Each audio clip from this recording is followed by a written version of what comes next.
প্রতিদিনই রাতে বিছানায় শুয়ে ভাবতে থাকি পরের দিন কী রান্না করব। তাও আবার পরের দিন যদি নিরামিষ দিন হয় তাহলে সেদিন নিরামিষ পদ কী হবে সেটা ভাবতে ভাবতেই সময় চলে যায়। যাই হোক, শীতকালে এখন বড়ি, অনেক রকম সবজি আছে, একটু চিন্তাটা কম, তাই কতগুলো বড়ি ভেজে নিলাম। ভাজা বড়ি দিয়ে আমি কি করব সেটা আমি পুরো ভিডিওটা স্কিপ না করে তোমরা দেখতে থাকো।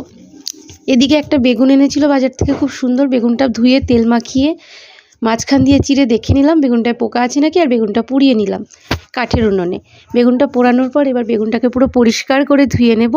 ধুয়ে একটা থালার মধ্যে কাঁচা লঙ্কা কুচি, ধনেপাতা কুচি, ভাজা বড়ির গুঁড়ো আর লেবু আর লবণ, কাঁচা সর্ষের তেল দিয়ে বেগুনের ভর্তা করব। শীতকালে এই নিরামিষ, সম্পূর্ণ নিরামিষ এই বেগুনের ভর্তার সাথে ভাজা বড়ি দিয়ে খুব সুন্দর লাগে। আর এটা গরম ভাত বা গরম রুটির সাথে কিন্তু অসাধারণ টেস্টি লাগে। তাই তোমরা যারা এখনও এইভাবে বেগুনের ভর্তা